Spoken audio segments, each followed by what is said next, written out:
I was 32 years old, earning barely enough to qualify for food assistance, when I stayed 3 hours past closing time to help a girl everyone had written off as hopeless pass her final English exam. I had no idea that the struggling teenager I tutored in that empty library, the one other teachers called unteachable, and whose own family had stopped believing in, would one day hold my entire future in her hands as a federal judge. What she remembered about those late nights would either save me or destroy me, and as I stood in that courtroom 15 years later, accused of a crime I didn't commit, I realized that every act of kindness we perform writes itself into the universe in ways we can never predict. The fluorescent lights hummed above me as I watched her walk to the bench, her black robes flowing behind her with an authority that took my breath away. My hands trembled as I gripped the defendant's table, my court-appointed lawyer shuffling papers beside me with the enthusiasm of someone who had already accepted defeat. The prosecutor looked confident, almost bored, as if this case was already won. And maybe it was. After all, who would believe a small-town librarian over a respected school administrator with 30 years of experience and a wall full of awards? Who would take my word that I hadn't stolen $50,000 from the literacy program I'd built from nothing, that the signatures on those withdrawal forms weren't mine, that I'd been framed by someone who saw me as nothing more than an obstacle to their ambitions? But then, Judge Maria Santos looked up from the documents before her, and our eyes met across that courtroom. I saw something flicker in her expression, a moment of recognition that made my heart stop. She knew me. After 15 years, after everything she'd become, she remembered the nobody librarian who had refused to give up on her when the entire world had decided she wasn't worth the effort. I had no idea if that memory would help me or hurt me, if she would see me as the person who had once believed in her, or as just another defendant trying to manipulate the system.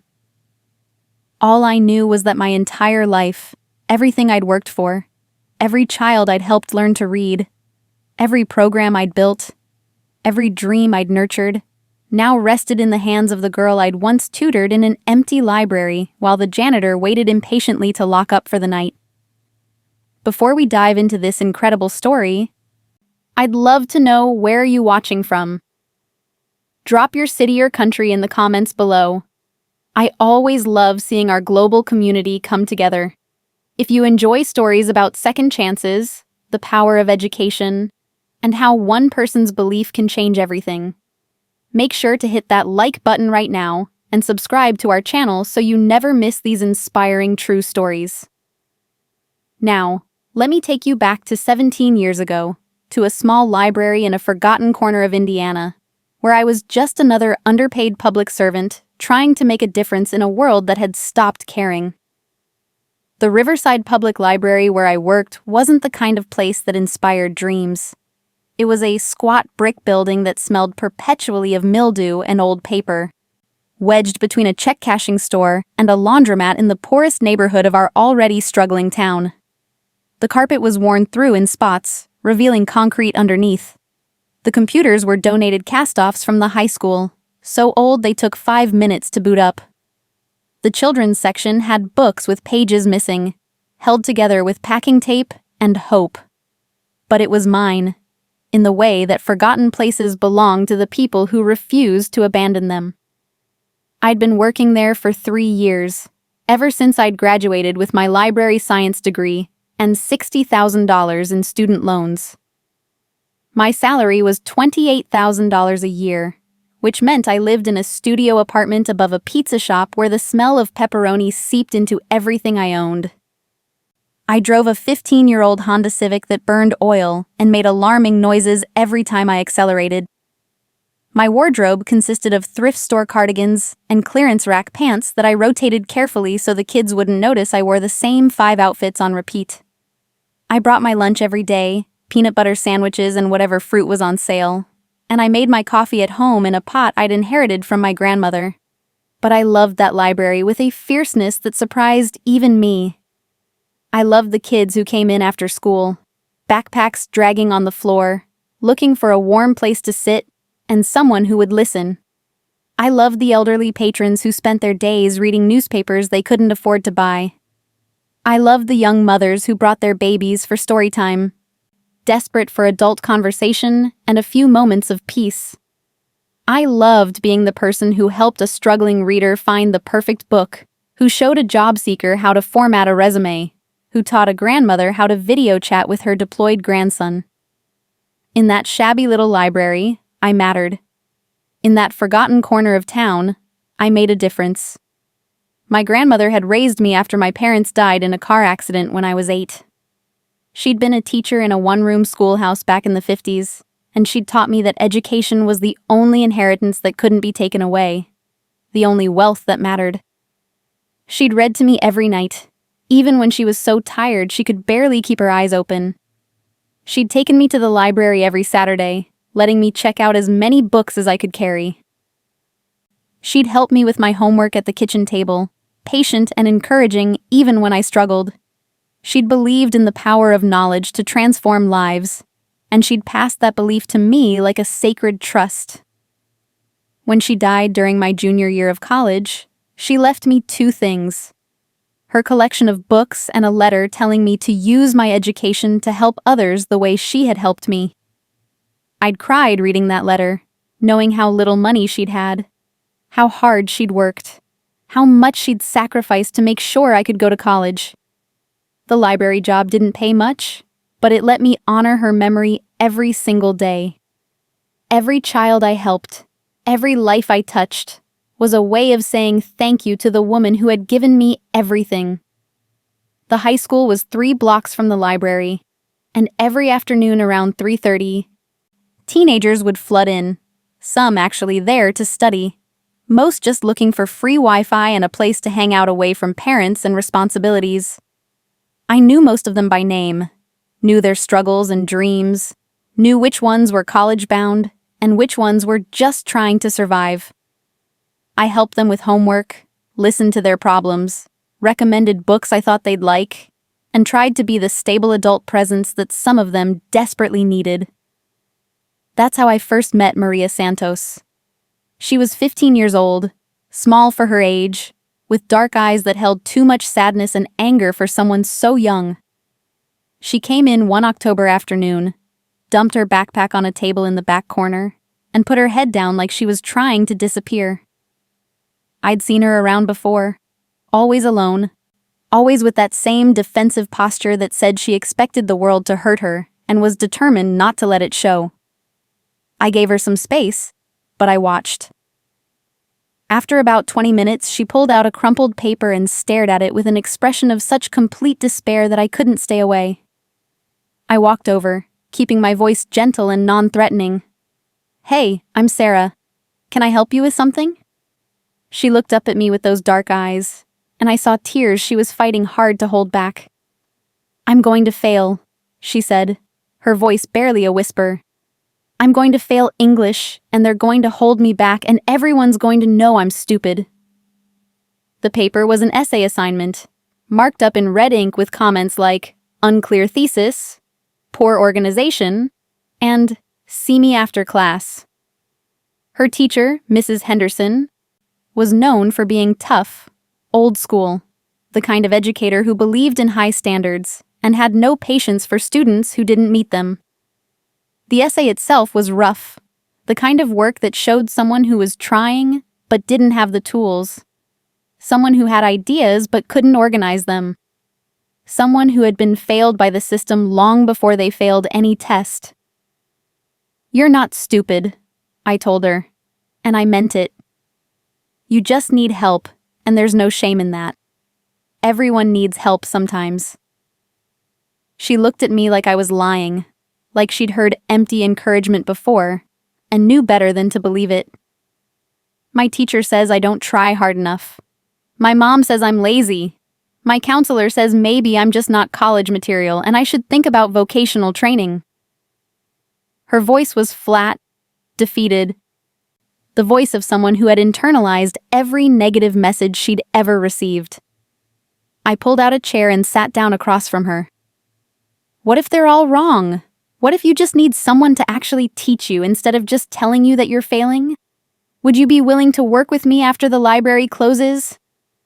I can't pay you, but I can give you my time and my knowledge, and we can figure this out together. She stared at me like I'd offered her something impossible. Why would you do that? She asked. You don't even know me.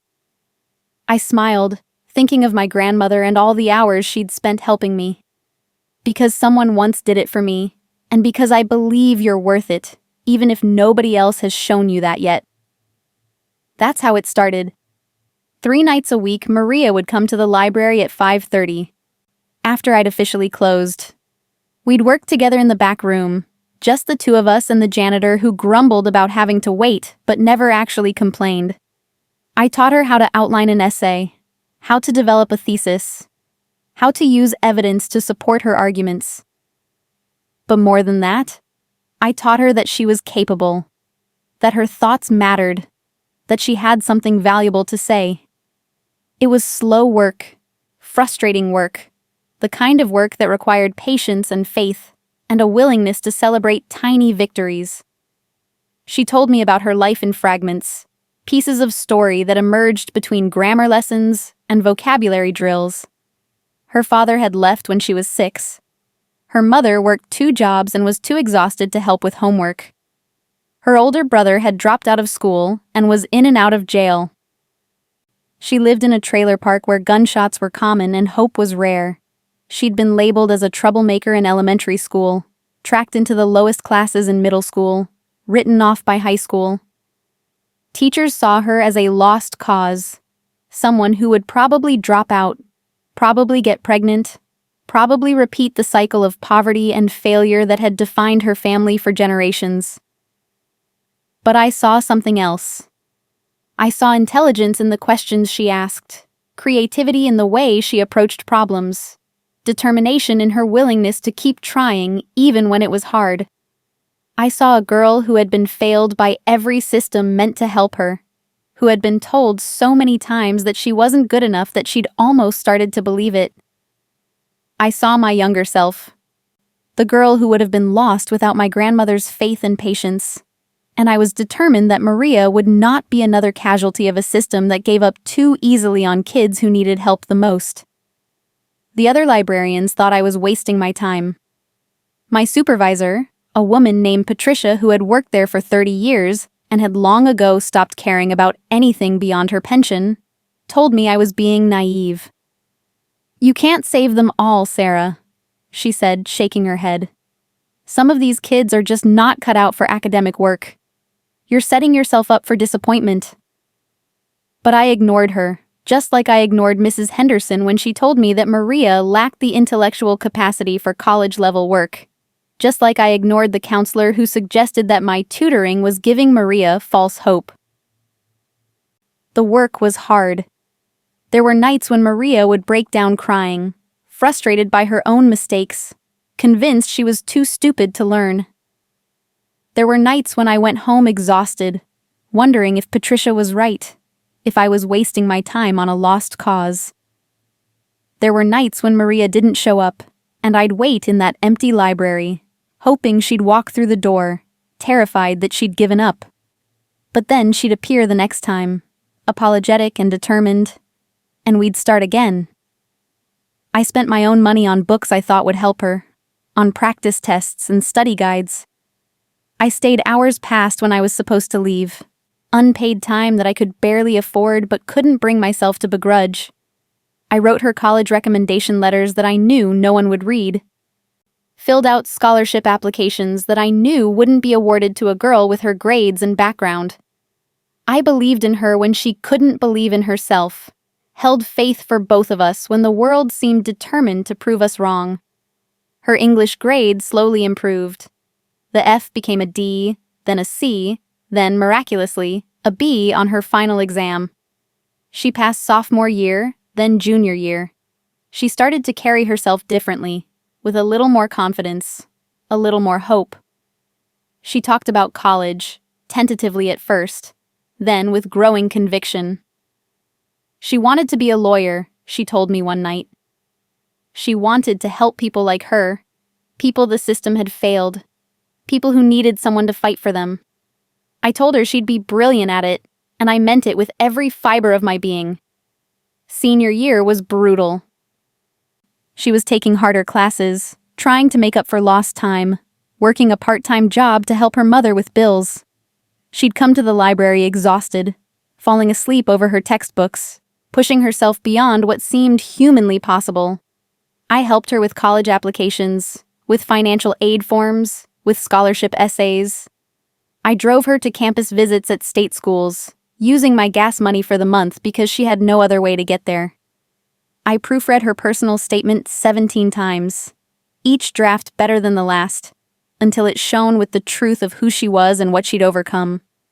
The acceptance letters came in spring, not from the prestigious schools she'd dreamed about, but from a solid state university with a good pre-law program and enough financial aid to make it almost affordable. She cried when she showed me the letter, tears of joy and disbelief and terror at the enormity of what lay ahead. "I'm going to college," she whispered, like saying it out loud might make it disappear. "You're going to college," I confirmed, hugging her tight. "You're going to be amazing." Her graduation was on a Saturday in June. I sat in the bleachers with the other families, watching as she walked across that stage in her cap and gown. She'd barely made it, her GPA just high enough to qualify for the diploma, but she'd made it. When they called her name, she looked directly at me and smiled. And in that moment, every late night, every frustrating lesson, every doubt and fear and moment of exhaustion felt worth it. This was why I'd become a librarian. This was what my grandmother had meant about using education to transform lives. After the ceremony, Maria found me in the crowd. Her mother was there, looking tired but proud, and her grandmother, who'd driven up from Mexico for the occasion. Maria introduced me as the person who had made it all possible, and her grandmother took my hands in hers and thanked me in Spanish, tears running down her weathered face. I tried to explain that Maria had done the work, that I'd just provided support, but they wouldn't hear it. To them, I was the miracle worker, the angel who had saved their girl. Maria left for college in August. We stayed in touch for the first semester, emails and occasional phone calls where she told me about her classes, her roommate, her struggles with chemistry, and her triumphs in English composition. But then the messages became less frequent, the calls further apart. She was busy, building a new life, becoming someone new. I understood. That's what college was supposed to do. That's what I'd wanted for her. By Christmas, we'd lost touch completely. I told myself it was natural, that she needed to move forward without looking back, that I'd done my job and now she was on her own journey. But I missed her. I missed our sessions in the library, missed watching her grow and learn, missed being part of her transformation. The library felt emptier without her presence. My work felt less meaningful without her success to celebrate. Life went on. I continued working at the library, helping other students, running programs, fighting for funding that never seemed to materialize. I got a small raise, enough to move to a slightly better apartment. I dated occasionally, relationships that never quite worked out because I was married to my work in ways that most people couldn't understand. I thought about Maria sometimes, wondered how she was doing, hoped she was thriving. But I never reached out, never tried to find her on social media, never let myself dwell on what we'd lost when she moved on. Years passed. The library went through budget cuts and staff reductions. Programs were eliminated, hours were reduced, resources dwindled. I was promoted to head librarian when Patricia finally retired, a title that came with more responsibility but barely any additional pay. I was 32 years old, still struggling financially, still driving the same old car, still wearing thrift store clothes, still bringing my lunch in a paper bag.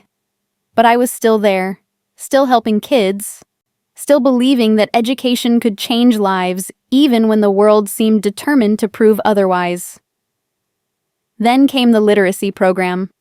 I'd written a grant proposal for $50,000 to create an after-school tutoring program, modeled on what I'd done with Maria but expanded to help dozens of students. Against all odds, we got the funding. It was the biggest grant our library had ever received, enough to hire part-time tutors, buy new books and computers, provide snacks for kids who came hungry. I was so proud, so excited, so ready to make a real difference on a larger scale. That's when everything fell apart. The program had been running for 6 months, serving 30 students, showing real results. Kids who'd been failing were passing. Kids who'd hated reading were checking out books. Parents were thanking me with tears in their eyes. It was everything I'd dreamed of, everything I'd worked for, proof that one person really could make a difference. Then the school district's financial officer, a man named Robert Carlson, called me into a meeting. He was a stern man in his 60s, the kind of administrator who cared more about budgets than children, who saw education as a business rather than a calling. He'd been opposed to the literacy program from the start, had argued that the money should go to athletic facilities instead, had made no secret of his belief that kids from poor neighborhoods weren't worth the investment. He sat across from me in his office, his expression grave, and told me that there were irregularities in the program's finances. $50,000 was missing from the account. Withdrawal forms bore my signature. The money had been transferred to an offshore account that investigators had traced back to me. He said it with such certainty, such finality, as if my guilt was already established and we were just going through the motions of due process. I couldn't breathe. I couldn't think. I tried to explain that I hadn't taken any money, that I'd never even seen those withdrawal forms, that someone must have forged my signature. But he just looked at me with cold eyes and said that the evidence was clear, that I would be terminated immediately, that criminal charges would be filed, that I should get a lawyer. Security escorted me out of the building like I was a criminal, my coworkers staring as I was marched past their desks, my reputation destroyed in a matter of minutes. The next 3 months were a nightmare. I was arrested, fingerprinted, had my mugshot taken and posted online for the world to see. The local newspaper ran stories about the librarian who had stolen from children, who had betrayed the community's trust, who had used a literacy program as a cover for embezzlement. Parents who had thanked me now crossed the street to avoid me. Former students looked at me with confusion and hurt. My supervisor, the new one who had replaced Patricia, told reporters that she'd always had concerns about my judgment, that I'd been too emotionally involved with students, that this kind of thing was sadly predictable. I knew who had really stolen the money. Robert Carlson had access to all the accounts, had been pressuring me to cut the program, had the technical knowledge to forge signatures and move money. But I couldn't prove it. He had 30 years of impeccable service, letters of commendation from the governor, a reputation as a financial wizard who had saved the district millions. I was a nobody librarian with a history of bending rules to help students, someone who'd admitted to spending personal money on kids, someone who'd stayed after hours and broken protocol and generally been too naive and trusting for her own good. My court-appointed lawyer was a tired man named Dennis, who handled dozens of cases and barely remembered my name. He told me to plead guilty, to accept a deal that would give me probation instead of prison time, to admit to something I hadn't done because fighting would only make things worse. He said no jury would believe me over Carlson, that my financial situation made me look desperate, that my close relationships with students looked suspicious in retrospect. He said I should be grateful they were offering a deal at all, but I couldn't do it. I couldn't plead guilty to something I hadn't done, couldn't admit to stealing from children, couldn't let Carlson get away with destroying everything I'd built. So I refused the deal, insisted on going to trial, prepared to lose everything rather than compromise my integrity. Dennis thought I was insane. My few remaining friends thought I was being stubborn and foolish. Everyone told me to take the deal, to move on. To accept that sometimes the innocent get punished, and there's nothing anyone can do about it. The trial was set for a Tuesday in November, 15 years and 3 months after Maria Santos had graduated from high school. I barely slept the night before, my mind racing through everything that would happen, all the ways this could go wrong, all the evidence stacked against me. I put on my best outfit, a navy suit I'd bought at Goodwill for job interviews I'd never gotten, and drove to the courthouse with hands that wouldn't stop shaking. The courtroom was smaller than I'd expected, less dramatic than what I'd seen on television. There were rows of wooden benches, fluorescent lights that made everything look harsh and unforgiving, an American flag in the corner that felt like a mockery of justice. The prosecutor was already there, confident and prepared, with boxes of evidence and a smug expression that said this would be easy. Dennis sat beside me, shuffling papers, looking like he wished he was anywhere else. Then the bailiff called out, "All rise for the Honorable Judge Maria Santos," and my world stopped. I stood automatically, my legs barely holding me, and watched as she entered through the side door. She was 30 years old now, no longer the scared teenager I'd tutored in that library. She wore her authority like armor, her black robes flowing behind her, her dark hair pulled back in a severe bun, her expression professional and unreadable. She was everything I'd dreamed she could be, everything I'd believed she would become, standing in a position of power that would have been unimaginable 15 years ago. She took her seat at the bench, arranged her papers, looked out over the courtroom with the calm competence of someone who belonged exactly where she was. Then her eyes found mine, and I saw it, that flicker of recognition, that moment of shock and disbelief, and something else I couldn't quite name. She knew me. After all these years, after everything that had changed, she remembered the librarian who had stayed late to help her pass English, who had believed in her when no one else would, who had driven her to college visits and proofread her essays and told her she could be anything she wanted to be. I didn't know if that memory would save me or doom me. I didn't know if she would see me as the person who had helped her, or as just another defendant trying to manipulate the system with a sob story. All I knew was that my entire future, everything I'd worked for, every child I'd helped, and every dream I'd nurtured, now rested in the hands of the girl I'd once tutored in an empty library, while the world told us both that we were wasting our time.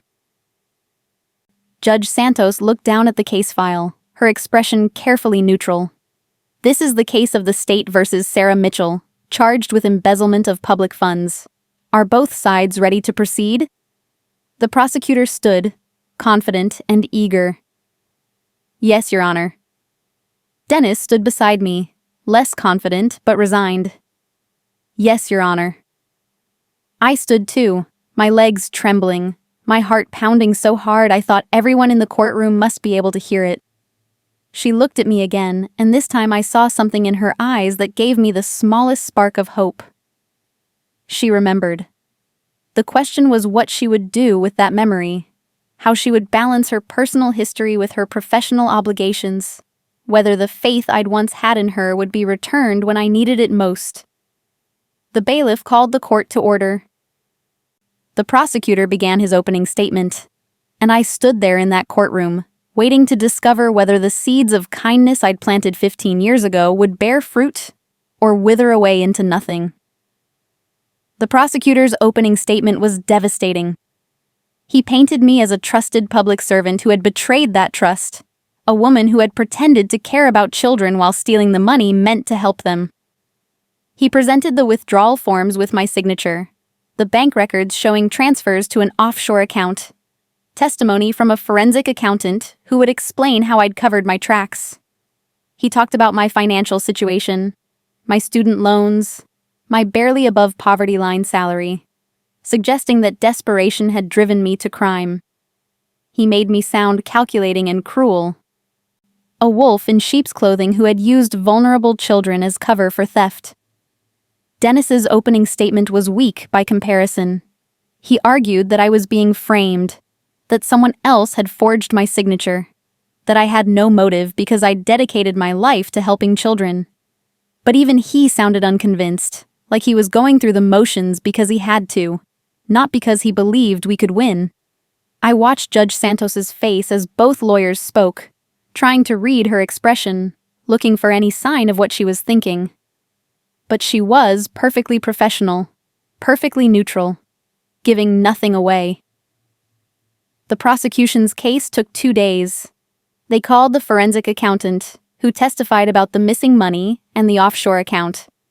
They called Robert Carlson, who testified about discovering the irregularities and his shock at my betrayal. He was perfect on the stand, sorrowful and disappointed, talking about how much he'd trusted me, how devastating it was to discover that someone he'd believed in had stolen from children. He looked directly at the jury when he said it, his voice breaking slightly, and I could see them believing him, sympathizing with him, seeing me as the villain in this story. They called my former supervisor, who testified about my emotional involvement with students, my tendency to bend rules, my financial struggles. She made it sound like I'd been a disaster waiting to happen, someone whose judgment had always been questionable, whose downfall was sadly predictable. They called a handwriting expert who testified that the signatures on the withdrawal forms matched mine within acceptable parameters.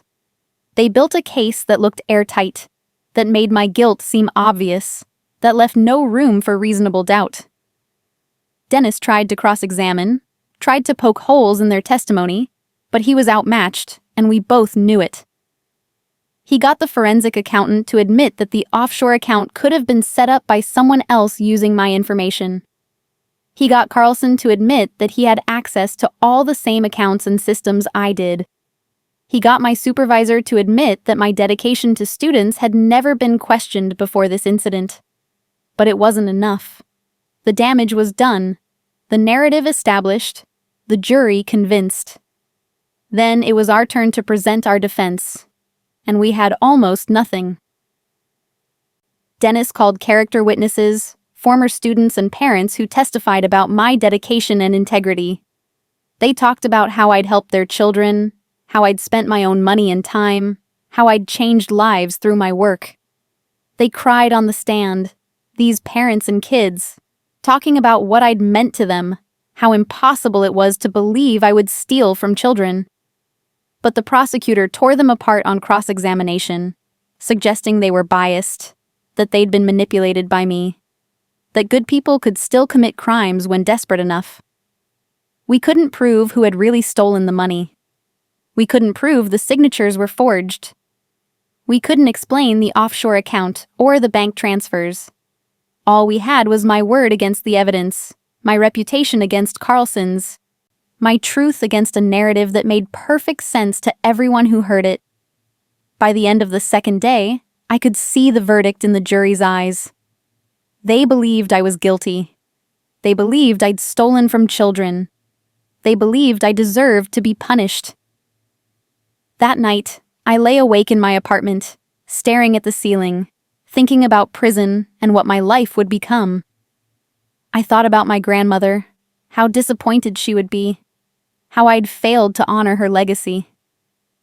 I thought about Maria and all the other students I'd helped, wondering if they would remember me as the person who had believed in them, or as the criminal who had stolen from children. I thought about the literacy program, shut down now.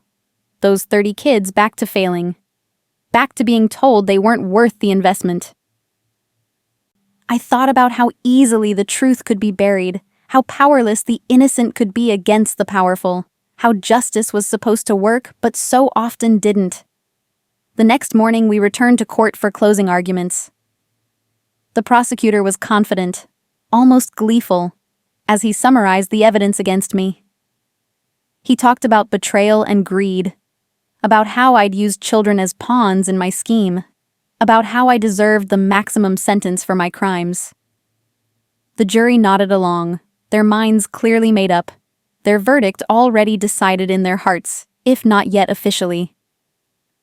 Dennis did his best, arguing that reasonable doubt existed, that the evidence was circumstantial, that I'd dedicated my life to helping children and would never betray them. But even he sounded defeated, like he was just going through the motions, counting down the minutes until this was over and he could move on to his next hopeless case. I sat there listening, numb and resigned, accepting that this was how my story would end. Then, Judge Santos spoke. Before the jury deliberates, I'd like to address a matter that has come to my attention. Her voice was calm, professional, but I heard something underneath it, something that made me look up. Mr. Carlson, please approach the bench. The courtroom went silent. Carlson looked confused, but stood, walking toward the judge with the confidence of someone who had nothing to fear. Judge Santos looked at him with an expression I couldn't read. Mr. Carlson, I've been reviewing the financial documents submitted as evidence, and I have some questions about the timeline of these transactions. She pulled out a document, held it up. This withdrawal form is dated March 15th, correct? Carlson nodded. Yes, Your Honor. She pulled out another document, and this bank statement shows the transfer occurred on March 15th at 2:17 p.m., correct? He nodded again, looking slightly less confident now. Here's what troubles me, Mr. Carlson. I've also reviewed Ms. Mitchell's work schedule, which was submitted as part of the defense's evidence. On March 15th, Ms. Mitchell was at a library conference in Chicago, 400 miles away. She didn't return until March 17th. The conference registration and hotel records confirm this. She looked at him steadily. So, how did Mr. Mitchell sign a withdrawal form and authorize a transfer from a bank in Indiana when she was in Chicago at a library conference with 300 witnesses? The courtroom erupted. Carlson's face went white. The prosecutor jumped up, objecting, arguing that this was improper, that the judge couldn't introduce new evidence. But Judge Santos cut him off. I'm not introducing evidence. I'm pointing out a discrepancy in the evidence already submitted that neither side apparently noticed. And I'm exercising my authority as judge to question witnesses when I believe there may be perjury or fraud being committed in my courtroom. She turned back to Carlson. Mr. Carlson, I'm going to ask you directly, under oath, with the threat of perjury charges hanging over you. Did you forge Ms. Mitchell's signature on these withdrawal forms? He stammered, tried to deny it, but she cut him off. Before you answer, you should know that I've already requested a more detailed forensic analysis of these signatures, and I've subpoenaed your personal financial records, so I suggest you think very carefully about your answer. The silence in that courtroom was absolute. Everyone was staring at Carlson, watching as his carefully constructed lie fell apart. He looked at the prosecutor, at the jury, at me, and I saw the moment he realized he was caught. His shoulders slumped, his face crumpled, and then, in a voice barely above a whisper, he said, I needed the money. I had gambling debts. I thought no one would notice, or if they did, they'd blame her. She was nobody. I was respected. Who would believe her over me? The courtroom exploded again. The prosecutor was on his feet, demanding a recess, trying to salvage something from this disaster. Dennis was beside me, gripping my arm, whispering, "Oh my God, oh my God." The jury was staring at Carlson with expressions of shock and disgust, and I was looking at Judge Santos, this woman I'd tutored 15 years ago in a shabby library, this girl everyone had written off as unteachable, watching as she used her power and authority to uncover the truth and deliver justice. She banged her gavel, calling for order. Mr. Carlson, you are under arrest for perjury, fraud, and embezzlement. Bailiff, take him into custody. As Carlson was led away in handcuffs, still trying to protest, still trying to explain, she turned to me. Ms. Mitchell, all charges against you are dismissed with prejudice. On behalf of this court, I apologize for the injustice you've suffered. Your reputation and your position should be restored immediately, and I will personally ensure that the district compensates you for your legal fees and lost wages. I couldn't speak. I couldn't move. I just stood there, tears streaming down my face, as 15 years of faith and hope and belief came full circle in the most unexpected way possible. Judge Santos looked at me with an expression that was no longer professionally neutral, and I saw the girl I'd tutored, the student I'd believed in, the teenager who'd cried in that library because she thought she was stupid and would never amount to anything. "Ms. Mitchell," she said, her voice slightly unsteady now. "I need to recuse myself from any further proceedings in this case due to our personal connection. But before I do, I want to say something for the record." She paused, took a breath. 15 years ago, I was a failing high school student who everyone had given up on. My teachers said I was unteachable. My counselors said I wasn't college material. My family had stopped believing I could be anything other than another statistic. But there was one person who refused to give up on me. One person who stayed after work, unpaid, 3 nights a week for 2 years, teaching me not just English, but teaching me that I was worth something, that I had value, that I could be more than what everyone expected. She looked directly at me, and I saw tears in her eyes now. That person was Sarah Mitchell. She's the reason I graduated high school. She's the reason I went to college. She's the reason I went to law school and became a judge. She taught me that one person's belief can change a life, that kindness matters, that everyone deserves a chance even when the world has decided they're not worth it. And when I saw her name on my docket, saw what she was accused of, I knew with absolute certainty that it was impossible. Because the woman who spent 2 years of her life helping a nobody teenager for no reason, other than it was the right thing to do, would never, could never, steal from children. The courtroom was silent now, everyone listening, everyone understanding. So I did what she taught me to do. I looked deeper. I asked questions. I didn't accept the easy narrative. I believed in her the way she once believed in me. And I found the truth. She smiled at me. And it was the same smile she'd given me at her high school graduation, full of gratitude and hope and love. "Ms. Mitchell, you saved my life 15 years ago. Today, I got to return the favor. And I will spend the rest of my career trying to be the kind of judge you taught me to be. Someone who looks past the surface, who fights for the truth, who believes in people even when the world has given up on them." She banged her gavel one final time. "This court is adjourned." Then she stood, and instead of leaving through the judge's entrance, she walked down from the bench and came to me. In front of the entire lawyers and the jury and the reporters who were frantically taking notes, Judge Maria Santos hugged me, and we both cried. 2 women whose lives had intersected in a shabby library 15 years ago and had just intersected again in a way that proved everything I'd ever believed about the power of education and kindness and refusing to give up on people. The next few hours were a blur. The prosecutor formally dropped all charges. Dennis was ecstatic, talking about filing civil suits against Carlson and the district. Reporters surrounded me, asking for statements, wanting to know how it felt to be vindicated. Former students and parents who had abandoned me during the trial suddenly wanted to celebrate with me, to tell everyone they'd always believed in me, to be part of my triumph. But all I wanted was to talk to Maria, to understand what had happened, to thank her for saving me the way I'd once tried to save her. We met in her chambers an hour later, after the courtroom had cleared and the reporters had been herded away. She'd taken off her robe, and underneath she wore a simple blue dress that reminded me of the girl she'd been. We sat across from each other, and for a moment, neither of us knew what to say.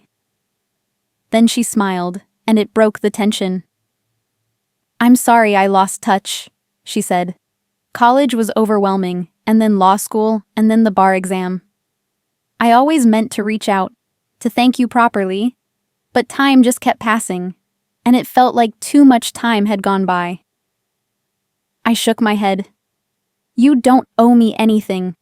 You did the work. You earned everything you've achieved." She laughed, but it was sad. I wouldn't have achieved anything without you. Do you know what my GPA was when I started working with you? 1.8. Do you know what it was when I graduated? 3.2. Do you know how many college applications I would have filled out without you? 0. You didn't just help me pass English, Sarah. You taught me that I was capable of learning, that my brain worked fine, that I'd just never had anyone actually teach me before. You gave me hope when I had none. You gave me a future when everyone else had written me off. She told me about college, how hard it had been at first, how many times she'd almost quit. But she'd remembered our sessions in the library, remembered me telling her she could do it, and she'd pushed through. She told me about law school, about becoming a judge at 30, one of the youngest in the state. She told me about the cases she'd presided over, the lives she'd touched, the justice she'd tried to deliver. And she told me that every single day, she thought about the librarian who had believed in her, who had stayed late and sacrificed time and money and energy for a girl who had no claim on her except shared humanity. When I saw your name on the docket, I almost recused myself immediately, she said. I knew I should, that our personal connection made it inappropriate for me to hear the case.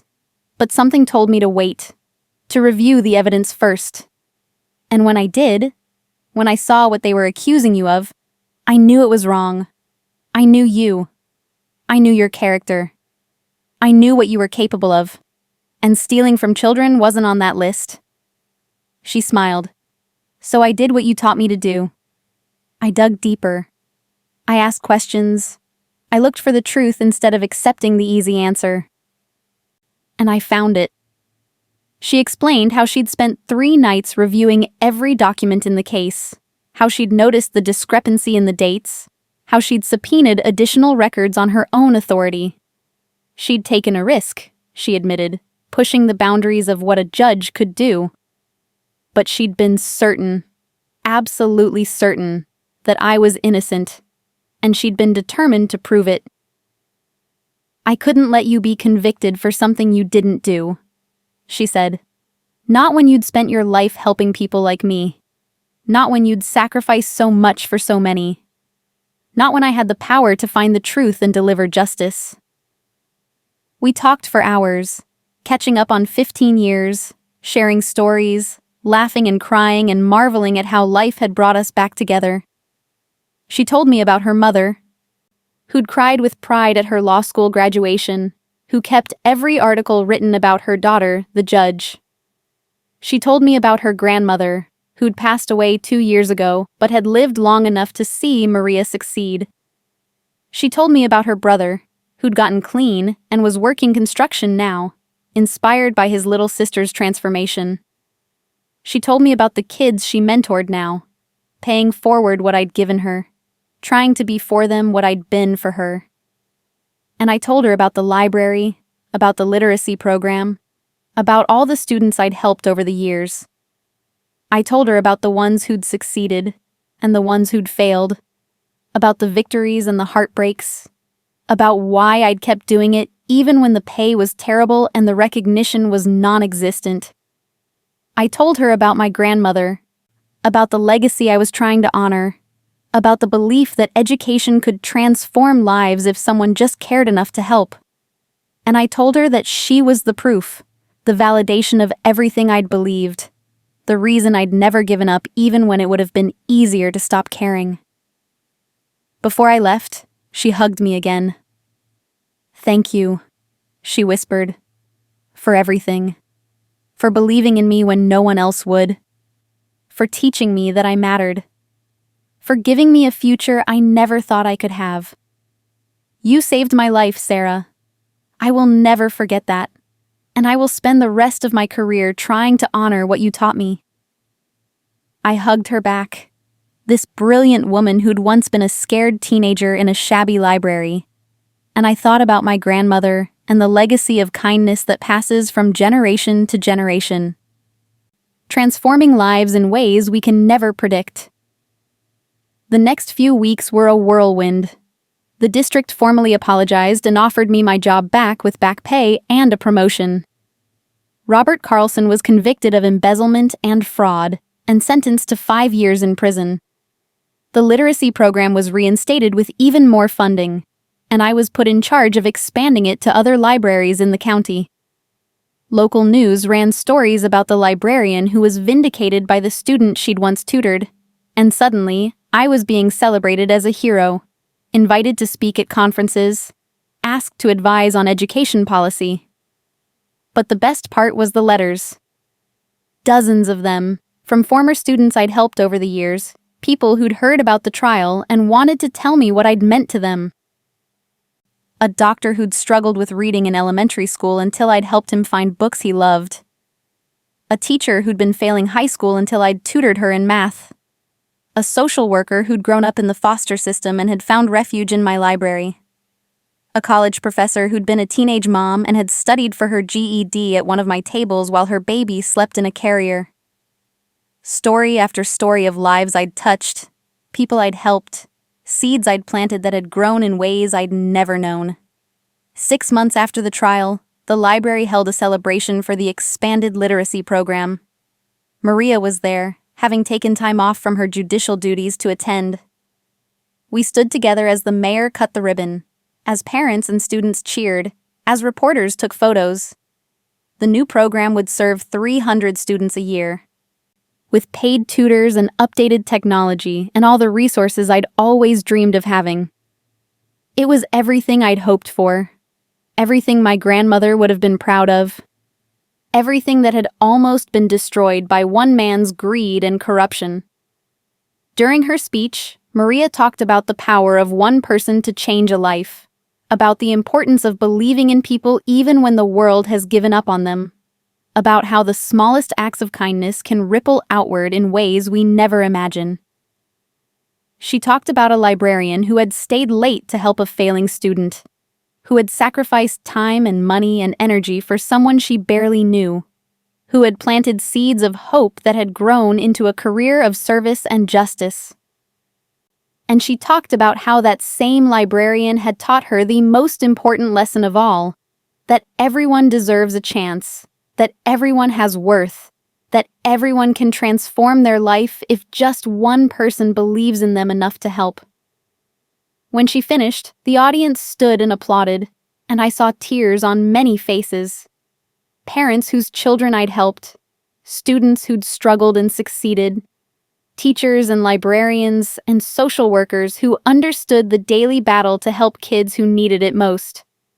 And I thought about Maria at 15, crying over a failed essay, convinced she was stupid and worthless. I thought about the choice I'd made to help her, the hours I'd invested, the faith I'd maintained even when everyone told me I was wasting my time.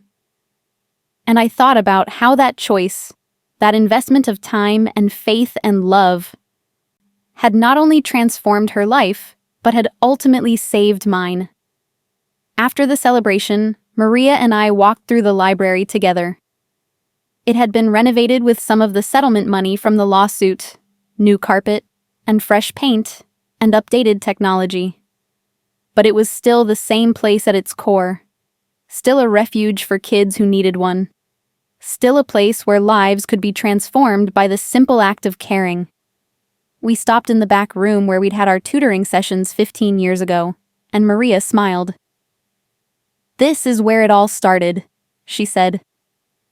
"This is where you taught me that I mattered, that I was capable, that I could be more than what everyone expected. This is where you changed my life." I looked around the small room, remembering all those sessions, all those late nights, all those moments of frustration and breakthrough and hope. "You changed your own life," I said. "I just gave you some tools and believed in you. You did the work. You earned everything you've achieved." She shook her head. "We did it together. You believed in me when I couldn't believe in myself. You held hope for both of us when the world seemed determined to prove us wrong. That's what made the difference. That's what saved me." She pulled an envelope from her purse and handed it to me. "I've been carrying this around for 15 years, she said. "I wrote it the night before I left for college, but I never sent it because I didn't know what to say. how to express what you'd meant to me, but I want you to have it now. I want you to know that every word is true, that I've thought about you every day, that you've been with me through every challenge and triumph, that I am who I am because you refused to give up on me. I opened the envelope with shaking hands. Inside was a letter written in the careful handwriting of an 18-year-old, ink smudged in places by what I suspected were tears. It started, "Dear Sarah, I don't know how to thank you for saving my life. Everyone told me I was stupid, that I would never amount to anything, that I should just accept my place and stop trying. But you saw something in me that no one else saw. You believed in me when I couldn't believe in myself. You taught me that I was capable, that I mattered, that I could be anything I wanted to be. Because of you, I'm going to college. Because of you, I have hope. Because of you, I know that one person's kindness can change everything. I will never forget you. I will never stop being grateful. And I promise that I will spend my life trying to be for others what you were for me. Thank you for everything. Thank you for believing in me. Thank you for changing my life. Love, Maria." I read it through tears, this letter from a girl who'd become a woman. This testament to the power of believing in people. This proof that kindness is never wasted even when we can't see its fruits. And I thought about my grandmother, about the legacy she'd left me, about the chain of compassion that connects us all if we're brave enough to forge the links. I'd helped Maria because someone had once helped me. Maria had saved me because I'd once saved her. And both of us would spend our lives helping others, paying forward the gift we'd been given, proving that one person really can make a difference if they care enough to try. 3 years have passed since that trial. The literacy program now serves 500 students across 10 libraries. Maria was appointed to the state Supreme Court last year, the youngest justice in history. We still meet for coffee once a month, talking about our work, sharing stories, supporting each other through challenges and celebrating victories. She's married now, to a public defender who shares her passion for justice, and they're talking about starting a family. I'm still at the library, still helping students, still believing that education can transform lives. Last month, a 15-year-old girl came into the library after school. She was small for her age, with eyes that held too much sadness. And she sat in the back corner with her head down like she was trying to disappear. I watched her for a while, and then I walked over and asked if I could help. She looked up at me with tears in her eyes and said, "I'm going to fail. Everyone says I'm stupid. Everyone says I should just give up." And I smiled, thinking of Maria and my grandmother and all the students I'd helped over the years. And I said, "You're not stupid. You just need help, and there's no shame in that. Everyone needs help sometimes. Would you be willing to work with me after the library closes?" She stared at me like I'd offered her something impossible, and I saw hope flicker in her eyes, that same hope I'd seen in Maria's eyes 15 years ago. "Why would you do that?" she asked. "You don't even know me." And I told her what I'd told Maria, what my grandmother had taught me, what I will keep teaching as long as I have breath. Because someone once did it for me, and because I believe you're worth it, even if nobody else has shown you that yet. She comes 3 nights a week now. We work on her essays, her reading comprehension, her confidence. She's starting to believe in herself, starting to see that she's capable, starting to imagine a future she never thought possible. I don't know where she'll be in 15 years. I don't know if she'll be a judge or a doctor or a teacher or something else entirely. But I know that she'll remember the librarian who stayed late to help her, who believed in her when the world had given up, who taught her that she mattered. And maybe, when she's in a position to help someone else, she'll remember this moment and pay it forward, continuing the chain of compassion that connects us all. That's the thing about kindness. You never know where it will lead. You never know whose life you'll touch, whose future you'll change, whose faith you'll restore. You just do the right thing because it's right, because everyone deserves a chance, because we're all connected in ways we can't always see. And sometimes, if you're very lucky, you get to see the fruits of your labor. You get to watch the seeds you planted grow into something beautiful. You get to witness the transformation you helped create. And you get to know, with absolute certainty, that your life mattered, that your work made a difference, that your choice to care when you could have walked away changed the world in ways both small and profound. What an incredible journey Sarah took. From a struggling librarian facing false accusations to vindication by the very student she'd once helped. Her story reminds us that the impact we have on others' lives can return to us in the most unexpected and profound ways. Have you ever made a choice between doing what's expected and doing what's right, even when it cost you something? Have you ever been in a position where someone's past kindness came back to help you in your darkest moment? Share your story in the comments below. If this story touched your heart and reminded you that kindness is never wasted, that true worth comes from character rather than status, and that one person's belief really can change a life, please show your support by hitting that like button. Don't forget to subscribe to our channel and click the notification bell so you never miss our inspiring stories about real people whose compassion and courage transformed their lives and the lives of others. Thank you so much for watching, and I'll see you in the next story.